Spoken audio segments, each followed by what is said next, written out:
તો આજે આપણે તમારા ચેપ્ટર 4 નો લાસ્ટ ટોપિક લેવા જઈ રહ્યા છીએ, નિયમિત વર્તુળ ગતિ.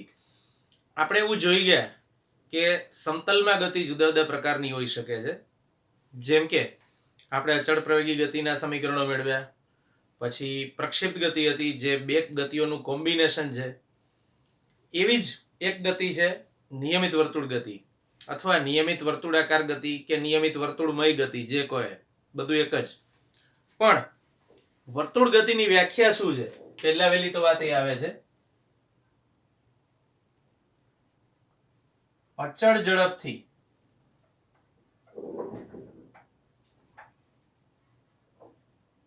વર્તુળ માર્ગે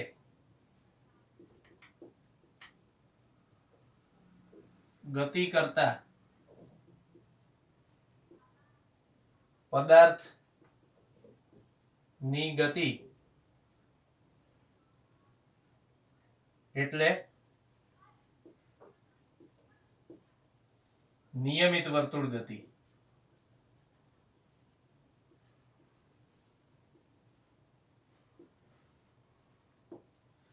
તો પહેલા તો વ્યાખ્યા પરથી એક મુદ્દો ક્લિયર થઈ જવો જોઈએ કે આપણે કહી રહ્યા છીએ અચળ ઝડપ, અચળ વેગ નહીં. આપણે જાણીએ છીએ કે કોઈ પણ કણ જ્યારે ગતિ કરતો હોય ત્યારે એનો વેગ હંમેશા એના ગતિપથ પર જે તે બિંદુએ દોરેલા સ્પર્શકની દિશામાં હોય.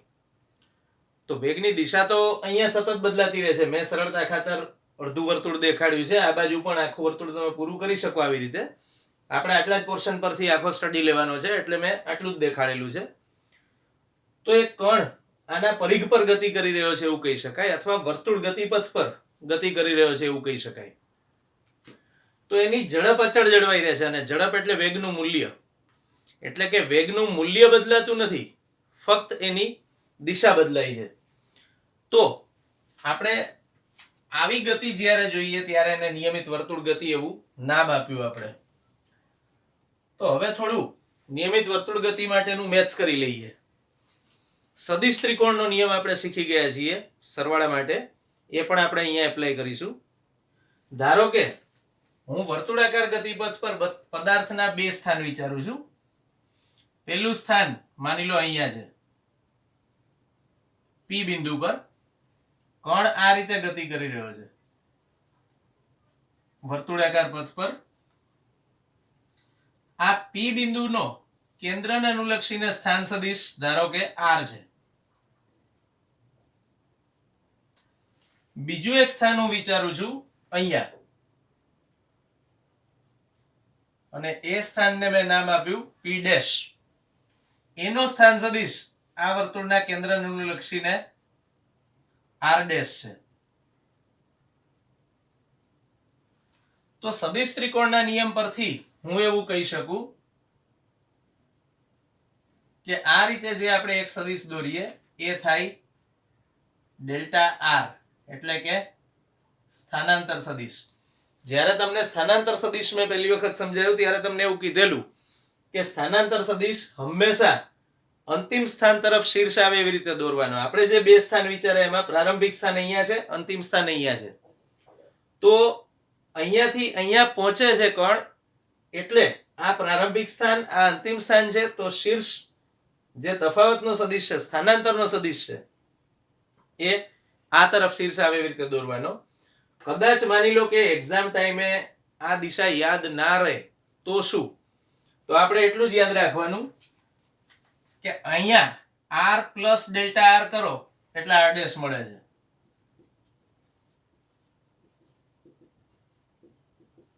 તો ડેલ્ટા આર ની કિંમત આર ડેશ માઇનસ આર થઈ.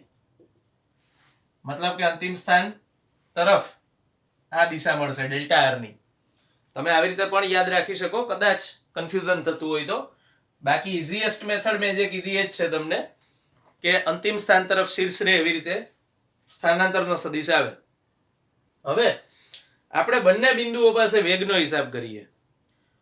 તો આપણે જાણીએ છીએ કે મેં હમણાં જ કીધું કે ગતિપથને જે તે બિંદુએ દોરેલા સ્પર્શકની દિશામાં વેગ હોય. મતલબ કે અહીંયા હું સ્પર્શક દોરું છું તો આ દિશા મળી, અને એ જ રીતે અહીંયા સ્પર્શક દોરું તો મને આ દિશા મળી. આ પી બિંદુ પર ધારો કે વેગ v છે અને અહીંયા છે ધારો કે વેગ v ડેશ. ખાસ મગજમાં રાખવાની વસ્તુ છે v અને v ડેશ બંનેના મૂલ્યો સેમ છે, પણ આપણે એની દિશાઓ દર્શાવી. જો એકની દિશા આ તરફ છે, બીજાની આ તરફ છે. હવે આપણે એવું જાણીએ છીએ કે અહીંયા આ ત્રિજ્યાની દિશા છે અને આ સ્પર્શકની દિશા છે. તો કોઈ બી વર્તુળમાં ત્રિજ્યા અને જે તે બિંદુએ પરિઘ પર જે તે બિંદુએ દોરેલો સ્પર્શક એની વચ્ચેનો ખૂણો 90 હોય ઓલવેઝ. તો આ ખૂણો 90 છે અને આ ખૂણો પણ 90 છે. બીજી વસ્તુ કે કણ જ્યારે p થી p ડેશ પર જાય છે એ દરમિયાન લાગતો સમય ધારો કે ડેલ્ટા t છે. મતલબ આ જે આપણે સ્થાન લખ્યું છે p, એને t બરાબર 0 સમયે સ્થાન ગણી લો. તો આ p ડેશ જે લખ્યું છે એ t બરાબર ડેલ્ટા t સમયે સ્થાન છે. તો આ બે સ્થાનો વચ્ચેનું કોણીય અંતર ડેલ્ટા થીટા જેટલું છે. અથવા બીજા શબ્દોમાં કહીએ તો ચાપ pp ડેશ વડે અહીંયા ઘેરાતો ખૂણો, કેન્દ્ર પાસે ઘેરાતો ખૂણો ડેલ્ટા થીટા છે. તો હવે એક વસ્તુ વિચારીએ કે r એ v ને લંબ છે, એ જ રીતે અહીંયા v ડેશ r ડેશ ને લંબ છે. તો પછી v અને v ડેશ ને જ્યારે હું એક જ બિંદુમાંથી દોરું આવી રીતે, ધારો કે આ v છે, મૂલ્ય અને દિશા જાળવી રાખીને મેં અહીંયા v દોર્યો. મતલબ જે અહીંયા છે એ જ રીતે અહીંયા v ડેશ જે રીતે અહીંયા છે એ જ રીતે હું અહીંયા દોરું. તો આ સદિશ થયો v ડેશ. પરિણામી સદિશ મેં કીધું એમ હંમેશા અંતિમ મૂલ્ય તરફ શીર્ષ આવે એવી રીતે દોરવાનો. સ્થાન હોય તો સ્થાનાંતર સદિશ અને વેગ હોય તો વેગના તફાવતનો સદિશ. તો આનો પરિણામી સદિશ આ દિશામાં થયો ડેલ્ટા v. તમે એવું કહી શકો છો કે આ બે r અને v વચ્ચેનો ખૂણો 90 છે, r ડેશ અને v ડેશ વચ્ચેનો ખૂણો પણ 90 છે. તો પછી v ડેશ અને v વચ્ચેનો ખૂણો એ જેટલો અહીંયા r ડેશ અને r ની વચ્ચે છે એટલો જ હશે, ડેલ્ટા થીટા. તો આનો અર્થ એવો થયો કે જેમ v r ને લંબ છે, v ડેશ r ડેશ ને લંબ છે, એવી રીતે ડેલ્ટા v ડેલ્ટા r ને લંબ છે. હવે હું ડેલ્ટા r ને લંબ દિશા દર્શાવું છું આકૃતિમાં. જુઓ તો આ ડેલ્ટા r ને લંબ દિશા કેન્દ્ર તરફ જાય છે. તો આ ડેલ્ટા v ની દિશા અથવા ડેલ્ટા v નો સદિશ છે એવું કહી શકો, જે મેં અહીંયા દોર્યો છે એ. હવે સવાલ એ છે કે આપણે જે કંઈ ભૂમિતિ કરી, જે કંઈ ફિઝિક્સ કર્યું, જે કંઈ મેથ્સ કર્યું, એનો મિનિંગ શું છે આખો. તો આપણે એવું જાણીએ છીએ, બહુ પહેલા આપણે એવું સ્ટડી કરી ચૂક્યા કે જો વેગ અને પ્રવેગના સદિશો પરસ્પર લંબ હોય તો વેગની દિશા સતત બદલાય. થોડું રિકોલ કરીએ. આપણે એવું જોયેલું કે ધારો કે અને વેગ અને પ્રવેગ બંનેના સદિશો એક જ દિશામાં છે તો વેગનું મૂલ્ય વધે. વેગ અને પ્રવેગના સદિશો પરસ્પર વિરુદ્ધ દિશામાં છે તો વેગનું મૂલ્ય ઘટે. પણ જો વેગ અને પ્રવેગના સદિશો પરસ્પર લંબ હોય તો વેગની દિશા બદલાય. આપણે આવું જોઈ ગયા. બીજી રીતે કહીએ તો આ બે કેસમાં જ્યારે વેગ અને પ્રવેગના સદિશો સમાંતર અથવા પ્રતિસમાંતર હશે ત્યારે વેગના મૂલ્યમાં ફેરફાર થશે પણ દિશા નહીં બદલાય, ખાલી મૂલ્ય જ બદલાશે. વેગની દિશામાં પ્રવેગ હોય તો વેગ વધતો જશે, વેગની વિરુદ્ધ દિશામાં પ્રવેગ હોય તો વેગ ઘટતો જશે, ખાલી મૂલ્ય બદલાશે. દિશા તો જે છે એ સ્ટ્રેટ વે ચાલુ જ રહેશે. જ્યારે અહીંયા શું થાય છે, દિશા બદલાય છે, મૂલ્ય એનું એ જળવાઈ રહે.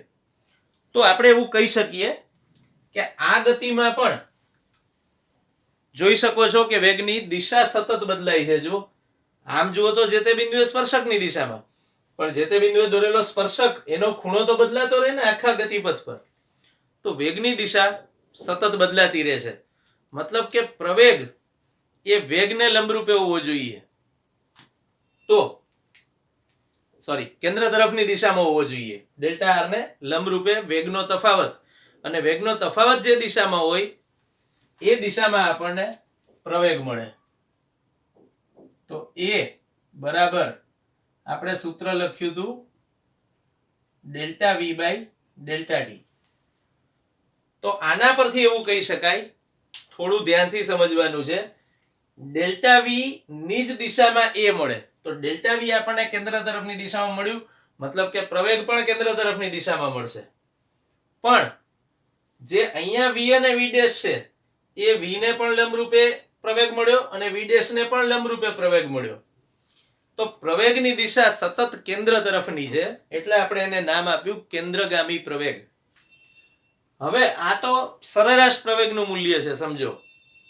ધારો કે મારે આના પરથી તાત્ક્ષણિક પ્રવેગ શોધવો હોય તો તાત્ક્ષણિક પ્રવેગ શોધવા માટે મારે લેવું પડે limit delta T tends to 0 delta V by delta T. આને હું નંબર આપી દઉં છું 1. હવે આપણે પાછું થોડો હિસાબ કરીએ કે આ બે ત્રિકોણો સમરૂપ ત્રિકોણો છે. કયો ત્રિકોણ? એક આ કેન્દ્ર P અને P' ને જોડતો ત્રિકોણ, અને બીજો ત્રિકોણ આ. બંને સમરૂપ છે એનો સાદી ભાષામાં અર્થ એવો થયો કે આકૃતિ પરથી કહી શકાય કે delta V by V equals to delta R by R. હવે વધુ આગળ વિચારીએ, મારે તો delta V by delta T ની કિંમત જોઈએ છે. હવે આપણે દિશા જાણીએ છીએ એટલે આને વેક્ટર સંજ્ઞા વગર લખો તો પણ ચાલે. આ તાત્ક્ષણિક પ્રવેગ છે. તમે સરેરાશ સૂચવવા માટે ઈચ્છા પડે તો અહીંયા આમ કૌંસ કરી શકો, ના કરો તો કંઈ ખાસ ફરક નથી પડતો. અહીંયા ચોખવટ કરી દીધી તાત્ક્ષણિક છે એટલે ચાલે. અચ્છા, તો મારે તાત્ક્ષણિક પ્રવેગ શોધવા માટે delta V by delta T જોઈતું હતું. અહીંયા તો મળે છે ડેલ્ટા વી બાય વી. તો હવે ફાઇનલી આપણે આના પરથી ડેલ્ટા વી ની કિંમત શોધીએ તો શું મળે? V delta R by R. આવું સૂત્ર થયું. પણ મારે તો હજુય જોઈએ છે delta V by delta T, અને આપણે શોધ્યું છે ડેલ્ટા વી. તો હું બે તરફ ડેલ્ટા ટી વડે ભાગી દઉં છું. તો delta V by delta T equals to V by R. આ આર ને મેં વી ના છેદમાં લઈ લીધો, delta R by delta T. હવે અહીંયા એવું કહી શકાય કે જો આપણે limit delta T tends to 0 લઈએ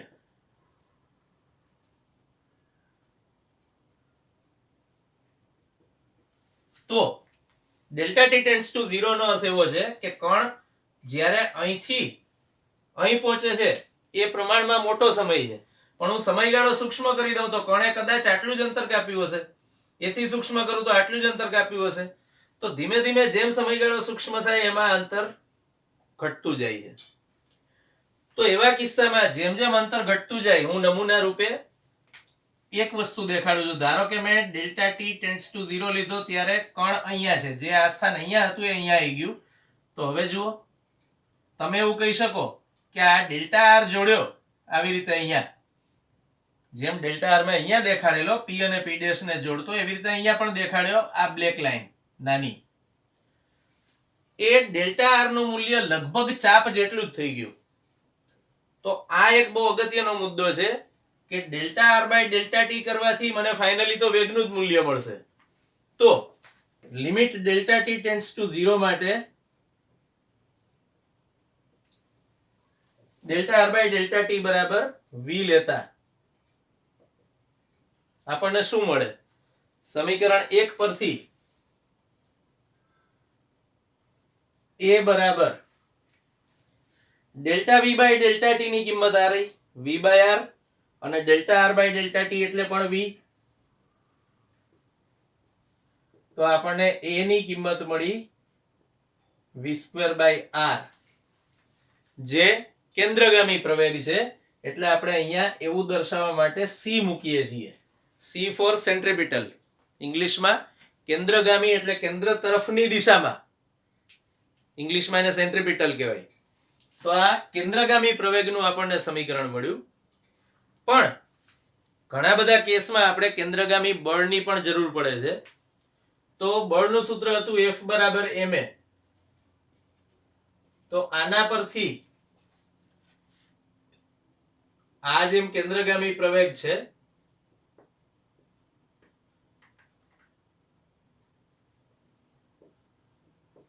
એવી રીતે આ કેન્દ્રગામી બળ છે, એટલે આપણે લખીશું કેન્દ્રગામી બળ FC બરાબર m AC એટલે v²/r. તો આ આપણને કેન્દ્રગામી બળનું સૂત્ર મળ્યું. આપણે નજીકના ભવિષ્યમાં જ્યારે ચેપ્ટર 5 લઈશું ત્યારે ચેપ્ટર 5 માં પણ આપણે આ વસ્તુની જરૂર પડશે કે આપણે કેન્દ્રગામી બળ વિચારીએ કે કેન્દ્રગામી પ્રવેગ વિચારીએ ત્યારે આ ટાઈપની વસ્તુ કરવી પડે. તો તમારું નિયમિત વર્તુળ ગતિની પાછળનું આખું ફિઝિક્સ, આખું મિકેનિઝમ એ તો આપણે અહીંયા સમજ્યા, પણ હજુ બીજી એક પણ અગત્યની વસ્તુ આની સાથે સંકળાયેલી છે, અને એ છે નિયમિત વર્તુળાકાર ગતિના કેસમાં કેન્દ્રગામી પ્રવેગના સમીકરણનું બીજું સ્વરૂપ, જે આપણે હવે જોઈશું.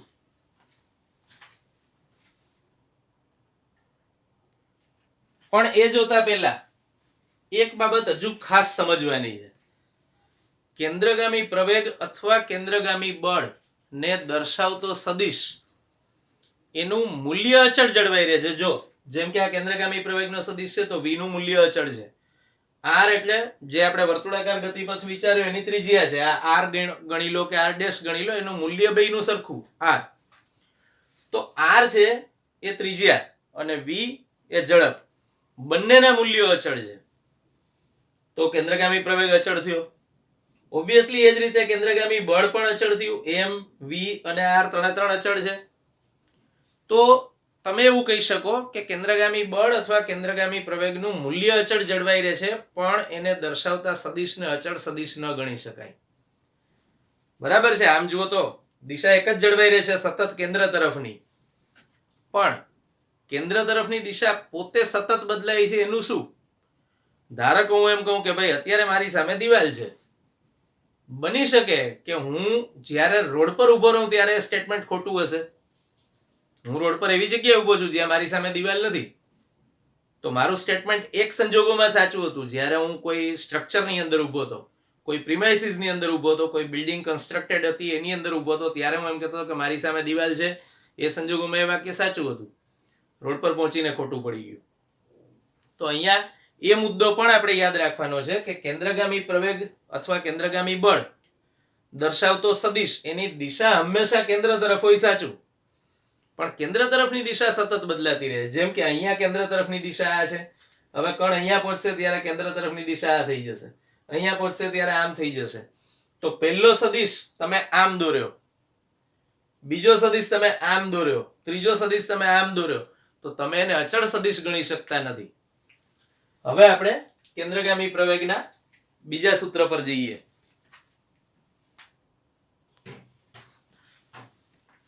તો હવે કેન્દ્રગામી પ્રવેગના સમીકરણનું બીજું એક સ્વરૂપ મેળવવા માટે આપણે બીજી એક ભૌતિક રાશિ સમજવા જઈ રહ્યા છીએ. આપણે AC નું સૂત્ર આવું મેળવ્યું, કેન્દ્રગામી પ્રવેગનું v²/r. Small r capital R કોઈ બી સંજ્ઞા લઈ શકો છો તમે, ડઝન્ટ મેટર. આ કેન્દ્રગામી પ્રવેગ છે, મતલબ કે કેન્દ્ર તરફની દિશામાં મળતો પ્રવેગ છે. હવે જો આપણે આ વર્તુળાકાર પથ પર જે કણ ગતિ કરતો હતો કે જે પદાર્થ ગતિ કરતો હતો એ થોડું ધ્યાનથી જોઈએ તો ખબર પડે છે કે પ્રારંભમાં એ અહીંયા હતો P બિંદુ પર, અને અંતિમ સ્થિતિ મતલબ આપણે જેટલા ભાગનો અભ્યાસ કર્યો એમાં અંતિમ સ્થિતિમાં એ P' પર પહોંચ્યો.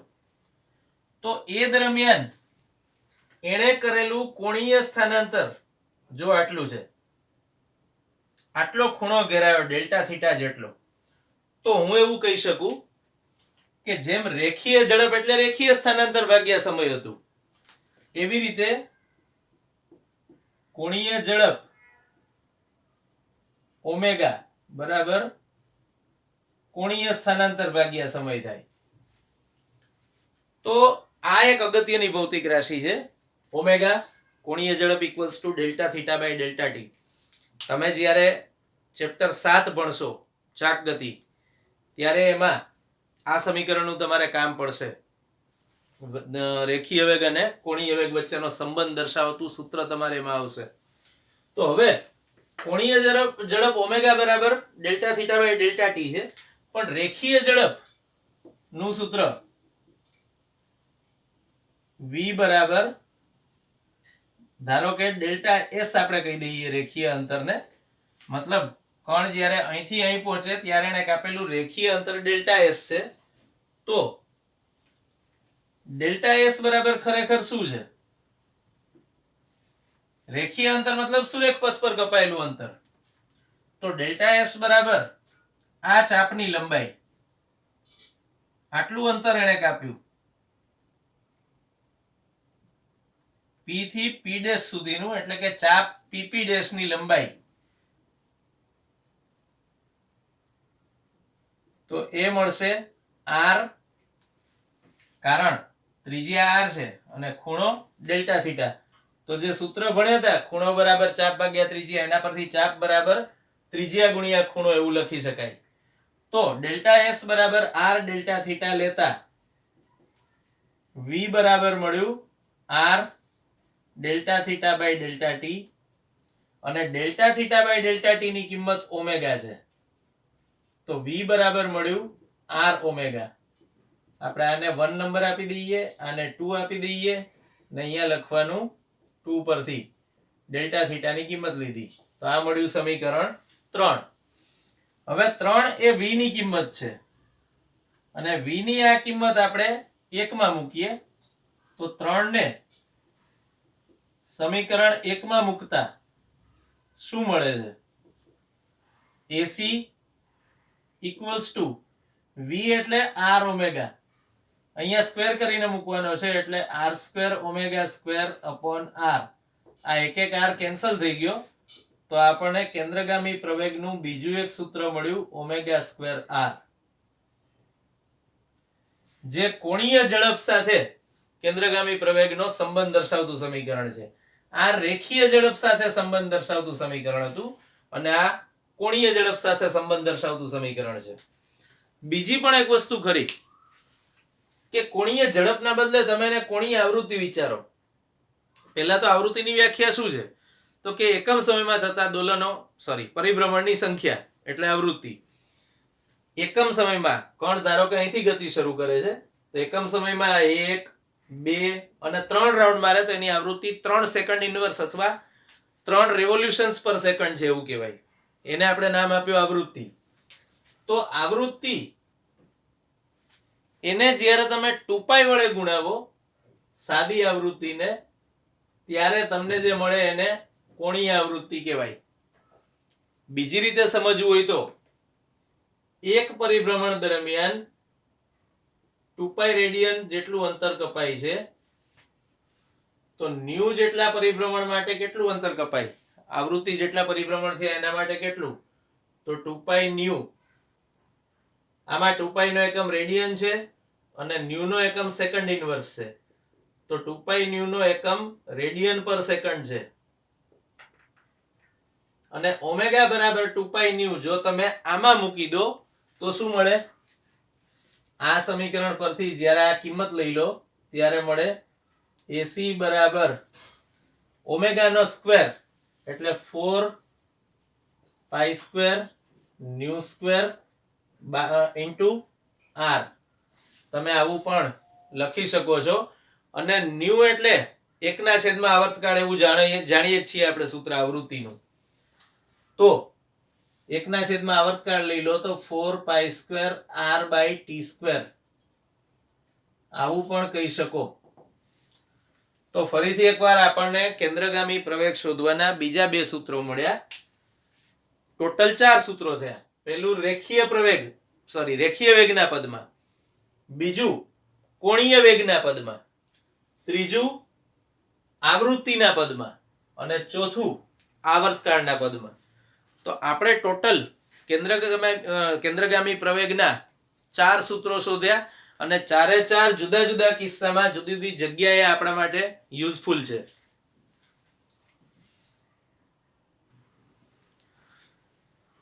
આગળ આપણે ઉદાહરણ 4.10 લેવા જઈ રહ્યા છીએ, જે તમારી નિયમિત વર્તુળ ગતિ હમણાં આપણે જોઈ એ જ ગતિ પર આધારિત એક ઉદાહરણ છે આ. તો આપણે એ ઉદાહરણ જોઈએ હવે. 12 સેન્ટીમીટર ત્રિજ્યાવાળી વર્તુળાકાર ખાંચમાં ત્રિજ્યા આપી છે 12 સેન્ટીમીટર. ફસાયેલું એક જંતુ ખાંચમાં એક ધારી ગતિથી 100 સેકન્ડમાં 7 પરિભ્રમણ કરે છે. જો આપણે આવર્તકાળ શોધવો હોય આના પરથી, તો આપણે એને લખી શકીએ કુલ સમય 100 સેકન્ડ ભાગ્યા કુલ પરિભ્રમણની સંખ્યા 7. તો આટલી સેકન્ડ આપણને આવર્તકાળ મળે 100/7. જંતુની કોણીય ઝડપ રેખીય ઝડપ શોધો. પહેલી વસ્તુ, જો આપણે એવું સમીકરણ ભણી ગયા હમણાં જ કે ઓમેગા બરાબર 2π ન્યુ.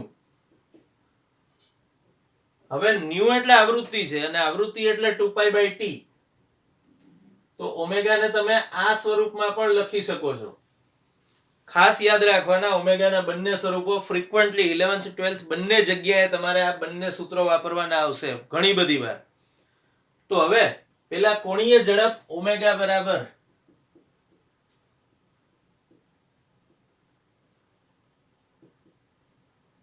2π એટલે 2 × 3.14 અને t છેદમાં છે મતલબ વ્યસ્ત કરીને લેવાનું, તો 7/100 આવું મળશે. તો તમને ઓમેગાની કિંમત મળશે આના પરથી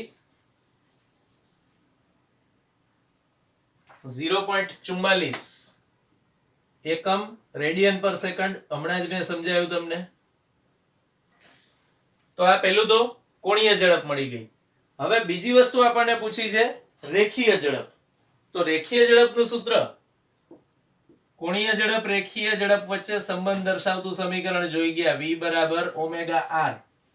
એમાં ઓમેગાની કિંમત 0.44 અને ત્રિજ્યા આપણે 12 સેન્ટીમીટર એમ જ રાખીએ છીએ, મતલબ એના મીટર કરતા નથી. તો જે જવાબ મળશે એ પણ સેન્ટીમીટર પર સેકન્ડમાં હશે અને જવાબ છે 5.3 સેન્ટીમીટર પર સેકન્ડ. હવે બીજું જે પૂછ્યું છે બી, પાર્ટ એ ની ગણતરીમાં આટલું. હવે આ બી, પ્રવેગ સદિશનું માન શોધો. તો પ્રવેગ સદિશ આપણે હમણાં જ જોયું કેન્દ્રગામી પ્રવેગ ગણાય અને કેન્દ્રગામી પ્રવેગનું સૂત્ર હતું AC બરાબર ઓમેગા સ્ક્વેર r.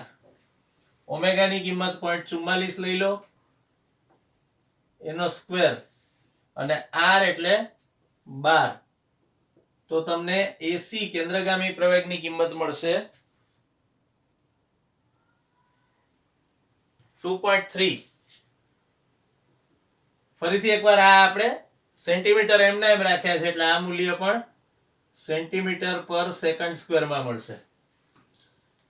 તો તમારો દાખલો તો અહીંયા પૂરો થઈ ગયો, પણ ખાસ મગજમાં રાખવાની બાબત કે અહીંયા તમે એકમોનું કન્વર્ઝન કરતા નથી. પહેલી વાત, તમારે મીટર કરવા હોય આના 12 સેન્ટીમીટર એટલે 0.12 મીટર તો કરી શકો છો, ઇટ્સ ઓકે.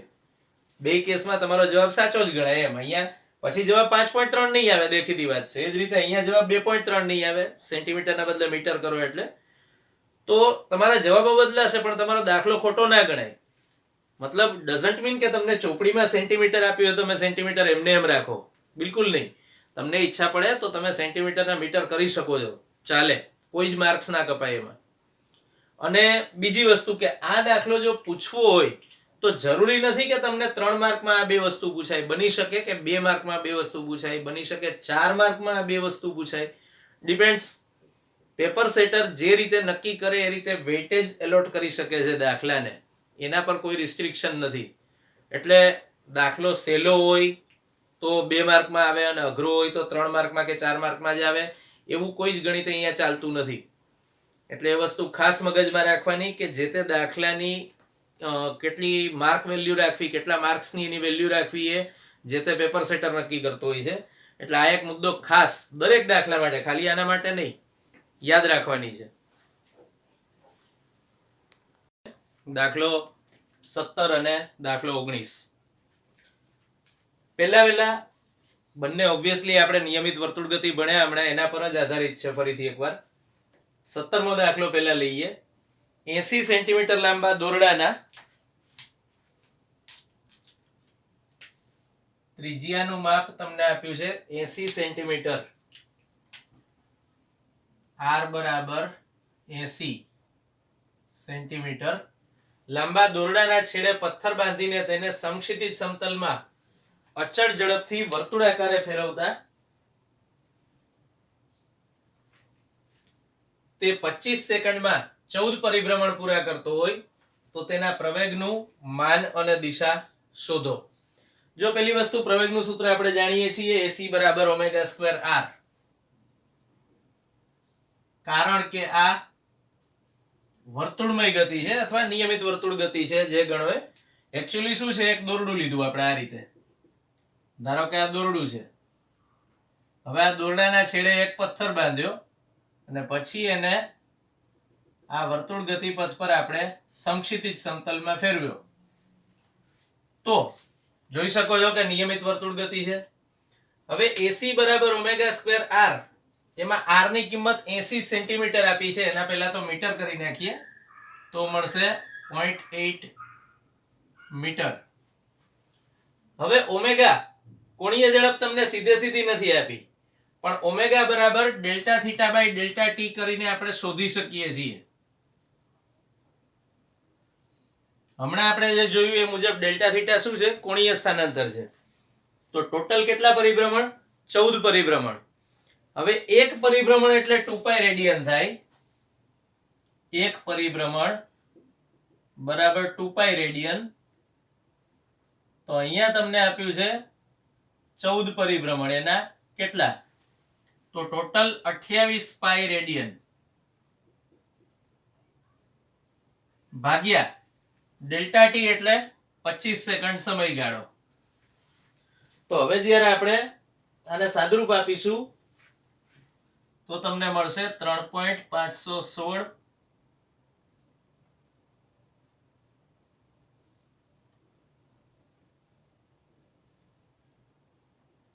રેડિયન પર સેકન્ડ. તો આમાં જે આપણે બે વસ્તુઓ જોઈતી હતી, ઓમેગા મળી ગઈ અને r તો આપેલી જ છે ઓલરેડી. તો આપણને આના પરથી કેન્દ્રગામી પ્રવેગનું મૂલ્ય મળ્યું 3.516 નો સ્ક્વેર, r એટલે 0.8. તો ફાઇનલ આન્સર આવશે 9.894 મીટર પર સેકન્ડ સ્ક્વેર, જે કેન્દ્રગામી પ્રવેગનું મૂલ્ય છે. જો કે તમને દાખલામાં પ્રવેગનું માન એ સિવાય દિશા પણ પૂછી છે. તો દિશા તો આપણે જાણીએ છીએ, કેન્દ્ર તરફની દિશા. એટલે જ આપણે અહીંયા સી લખ્યો હતો ને, સેન્ટ્રીપિટલ. સેન્ટ્રીપિટલ મતલબ કેન્દ્રગામી પ્રવેગ છે, મતલબ કેન્દ્ર તરફની દિશામાં છે. તો તમે એવું લખી શકો, લખવું હોય તો, કે વર્તુળની ત્રિજ્યા પર પરિઘથી કેન્દ્ર તરફ જતી દિશામાં આ પ્રવેગનું મૂલ્ય છે. હવે થોડો એક્સપ્લેનેટિવ ક્વેશ્ચન છે એક, સ્વાધ્યાયનો 4.19. સાચા ખોટા જે તે વિધાનો તમને 3 આપ્યા છે, એ સાચા છે કે ખોટા એ તમારે કારણ સહિત કહેવાનું છે. પહેલી વસ્તુ, વર્તુળ ગતિમાં કોઈ કણનો ચોખ્ખો પ્રવેગ હંમેશા વર્તુળાકાર પથની ત્રિજ્યાની દિશામાં કેન્દ્ર તરફ હોય છે. ખોટું. ફિઝિક્સમાં તમને મેં આ પહેલા પણ કીધું છે, અત્યારે વધુ એક વખત કહી રહ્યો છું, કારણ કે મેં જે કીધું હતું એનું સારામાં સારું ઉદાહરણ અહીંયા જોવા મળે. મેં એવું કીધું હતું, ક્વેશ્ચન વાંચો, શાંતિથી સમજો, પછી એનો જવાબ વિચારવાનો છે. તમે એવું વિચારી લીધું કે હા ભાઈ, ચોખ્ખો પ્રવેગ તો વર્તુળાકાર પથની ત્રિજ્યાની દિશામાં કેન્દ્ર તરફ જ હોય ને, વર્તુળ ગતિ છે, આપેલું છે. પણ આપણે જે ભણ્યા એ હતી નિયમિત વર્તુળ ગતિ. નિયમિત વર્તુળ ગતિ હોય તો જ ચોખ્ખો પ્રવેગ આ દિશામાં હોય. બાકી નિયમિત વર્તુળ ગતિ ના પણ હોય, કદાચ કોઈ જગ્યાએ અનિયમિત વર્તુળાકાર ગતિ થતી હોય, મતલબ મૂલ્ય અને દિશા બંને બદલાતા હોય વેગના, એવું પણ થઈ શકે. તો પહેલું વિધાન ખોટું છે. કારણ કે જે સંજોગો તમને આપ્યા છે, જે વસ્તુ તમને આપી છે, એ નિયમિત વર્તુળ ગતિ માટે જ એપ્લિકેબલ છે. બીજું, કોઈ બિંદુ પાસે કણનો વેગ હંમેશા તે બિંદુ પાસેના પથની દિશામાં દોરેલા સ્પર્શકની દિશામાં હોય છે. સાચું? આપણે જાણીએ છીએ કે કોઈ પણ બિંદુએ ગતિમાન પદાર્થના ગતિપથ પર કોઈ પણ બિંદુએ દોરેલા સ્પર્શકની દિશામાં જ વેગ હોય, જે પ્રકારની ગતિ થતી હોય એ પ્રકારની. તો બીજું વિધાન સાચું છે. અને છેલ્લું, નિયમિત વર્તુળ ગતિ કરતા કણ માટે એક પરિભ્રમણ પર લીધેલ સરેરાશ પ્રવેગ શૂન્ય સદિશ હોય છે. તમે એક પરિભ્રમણ પર બધા પ્રવેગ સદિશોની સરેરાશ લો તો શૂન્ય મળે. દેખીતી વાત છે. સિમ્પલ એક્ઝામ્પલ થી સમજીએ. આ ધારો કે વર્તુળ ગતિપથ છે, તો આ દિશામાં જે પ્રવેગ સદિશ છે એને કેન્સલ કરતો પ્રવેગ સદિશ આ દિશામાં એટલા જ મૂલ્યનો હશે. બંનેનું મૂલ્ય સરખું છે, v²/r. એ જ રીતે આને કેન્સલ કરતો સદિશ વિરુદ્ધ દિશામાં હશે, આને કેન્સલ કરતો સદિશ પણ વિરુદ્ધ દિશામાં હશે, આને કેન્સલ કરતો સદિશ પણ એની વિરુદ્ધ દિશામાં હશે. તો ઓવરઓલ જ્યારે તમે બધાની સરેરાશ લો છો ત્યારે તમને નેટ પ્રવેગ શૂન્ય મળે છે. તો ત્રીજું વિધાન સાચું છે.